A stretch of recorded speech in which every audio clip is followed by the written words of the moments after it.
speaking, describe image, method. Now, let's look at the method that we recommend, the high scoring method that we recommend for describe image questions, how to go about forming a response for describe image, and then how to convey that response to get a high score. Just a refresher, this is what the screen looks like. On the left, you will have the image, and on the right is the recording box. 25 seconds to understand the image and to get ready to start speaking into the microphone. So how well you do, it depends on how well you use these 25 seconds. And that essentially is what the method focuses on. The steps are designed to help you make the most of those 25 seconds. Let's look at the method step by step. The very first step is see the type of image. Note the type of image. Is it a graph? Is it a chart? Is it a table? Is it a line graph? Is it a bar graph? Is it a combination of a couple of things? So that will help you in your opening statement, because the very first thing that you have to do when you give your response is you have to tell what's the type of the image, what it is about. So from a broad level, then you will go deep down onto the specifics. But you have to start at the broader level. And that's why understanding the type of image is important. The next is notice the title, the keys, any other written text. So if there's a title that's been given to the image, that's there on the image, some text somewhere, then it's a good indicator. It tells you what that image is about. So it gives you more specific information that you can then include in your response. Any other written text, for example, if it is a bar graph with 3 types of bars, red, green, and blue, then you might find a key in the image which tells you what red is, what blue is, what green is. So that's also important. So all that, try to make a note of that. After that, you pick the key points. So what are the key points? The key point is the information that stands out. So let's say there's a group of 100 people. What will stand out? Maybe the tallest person will stand out. So similarly, if it's a bar graph, the tallest bar will stand out. So that's important to note. If it's an image, if it's just a photo, then what's the main thing the photo is focusing on that will stand out? So that's the first key point. Then there's some other information. What are the next points that are important? So if there's a tallest bar, then try to also identify the shortest bar. That becomes important.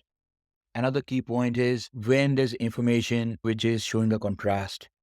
If there's a sudden change, there are 10 bars which are high and then suddenly there's a small bar, then it shows that something happened and there's a sudden change. So that becomes a key point. Those are the key points. The information that strikes you, that stands out.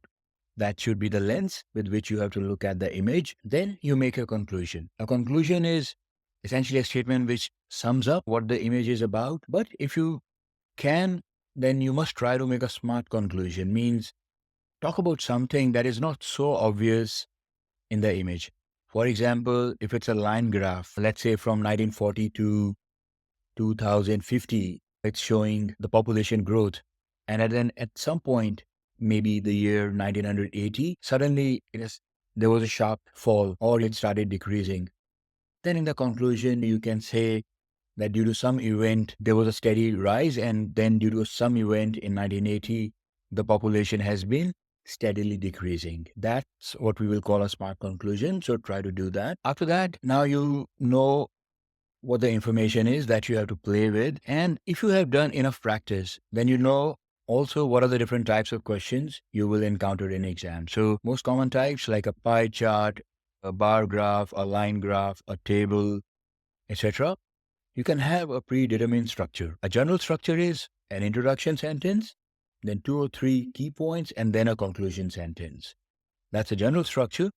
But if it's a bar graph, you can open by you can start by saying in the given bar graph, this is the information, etc., etc. So you have some kind of a predetermined structure in mind. The more you practice, the easier it will be for you to quickly pick that structure and put your information into that. And after that, all that you have to do is speak confidently and clearly.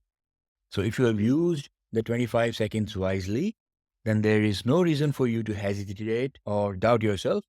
Just be bold, then speak confidently and record yourself in the microphone. And as soon as you are done, you can go to the next question. So sometimes you might finish your response before 40 seconds. If that happens, then don't wait. But go to the next question. Let's look at this with the help of an example. I will show you an image and I'll give you a little bit of time to form a response and then try to speak it. And then we'll see the sample and then discuss the sample response step by step using the method that we have just seen.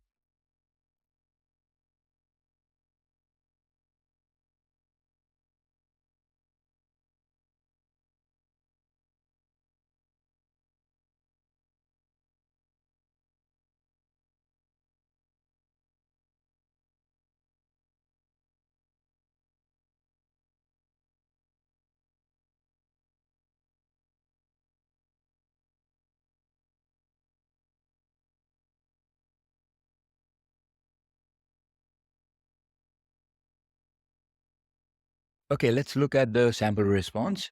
This is the sample response. The pie chart shows us the share of various confectionery products in the global sugar confectionery market in the year 2016. The largest selling product is caramel and toffees that accounts for 30% of the total share. Next major item is hard-boiled sweets making 23.86% of the share, followed by gums and jellies at around 20%. Mints, medicated confectionery and other items all make around 10 to 11% each. It can be concluded that a few select categories dominate the whole market. So this is a good response. Starts with a general introduction of what the image is about, then immediately talks about the chunk of pie that has the biggest share, then goes on to the next one, and then there are quite a few which are similar, so it clubs them together. Because if it starts talking about each and every point that is 10.54, 10.83, 11.94, then you'll just run out of time. And the smarter way is also that it's better to just club them together. And finally, there's a conclusion. So it's as smart a conclusion as possible in the context of this given image, that there are a few categories which account for the major chunk. Now, how do we arrive at this type of response step by step? So the step one was see the type of image. Make a note of the type of image. And we can see this is a pie chart. I mean, it's a fancy pie chart, but essentially it's a pie chart. So in your mind, know that I'm going to talk about a pie chart. So as you said, if you have practiced, then a predetermined structure, it will kick in. As soon as you start looking, you'll know what's the kind of structure I have to put my response in. So this is for a pie chart. Next, notice the title, keys, any other written text.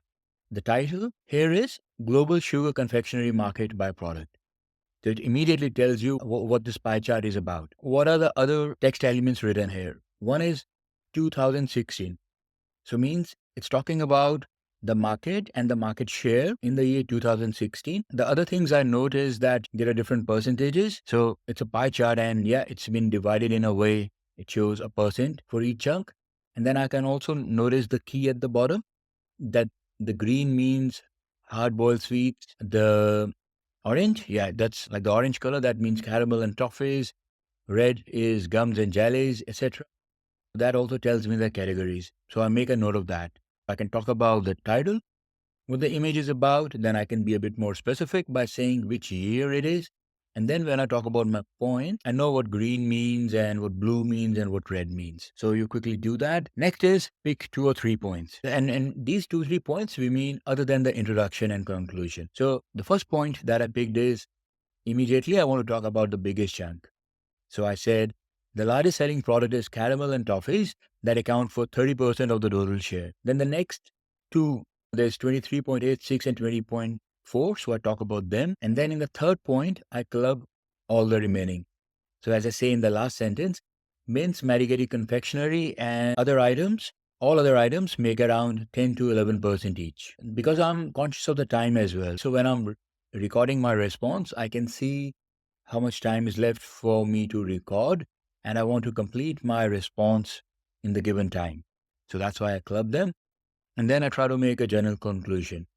Now, what's the kind of conclusion you can make? The best conclusion is essentially an insight that you've understood by looking at all the information together. Let's say you are not able to do that, then make a general conclusion. Like you can say it can be concluded that a number of categories make up the global sugar confectionery market. That's a general conclusion. A more smarter conclusion, as we have made in this response, is we've noticed that the biggest chunk is just 2 or 3. So there are 6 products, maybe more products, but essentially the top 2 and 3, they make up the most. So we say it can be concluded that a few select categories dominate the whole market. So nothing here, the domination or the influence of the few categories, it's not straight away written on the image, but you have read it, you have understood the importance of caramel and toffees, and that's what you have concluded. So that's a smart conclusion.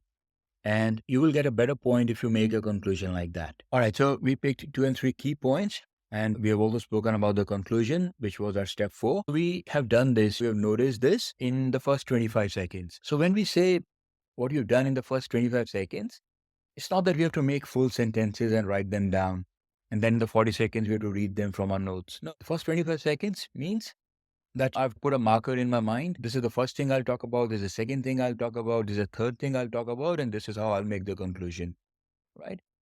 The actual sentences you will form only when you start recording. That's when you will speak the full sentences based upon what you have noticed, what you have understood from the image. And that is where having a predetermined structure will come into picture. So you know that this is a pie chart. So you already had a structure in mind which is suitable for a pie chart. Okay, I'll begin with the pie chart shows us, or the image is a pie chart that tells us about various confectionery products and their market share in 2016, something like that. So then based upon the structure in mind, you just put your key points. Please note, we have a couple of separate exclusive sessions where we will just talk about templates or the importance of the structure and to have these predetermined structures. So if you need to understand that bit more, then please refer those sessions. Usually I advise my students to learn things in a proper way. It's all right, you have to understand what an academic structure is, but don't be a slave to any particular template, okay?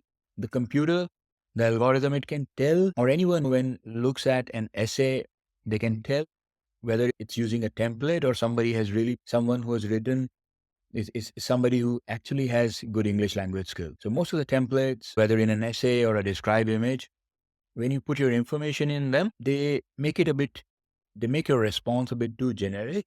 So you lose out on content. And if that happens, then obviously it brings everything down. The highest marks you will get when you give a tailor-made response for each question, but obviously keeping in mind that this is an academic exam and you have to do it in a formal way, in a structured way. So that was the step 5 and step 6. You ready now? So just start talking. The pie chart shows us the share of various confectionery products in the global sugar confectionery market in the year 2016, and so on. And finally, once done, you can go to the next question. That's it. 7 simple steps. But if you do that, if you follow these 7 simple steps, you will be able to prepare, get ready for delivering a good response in the first 25 seconds. And then you will also be able to use the 40 seconds of your response time effectively. And if you take care of all these things, go by this method, I am 100% sure you will get a good score.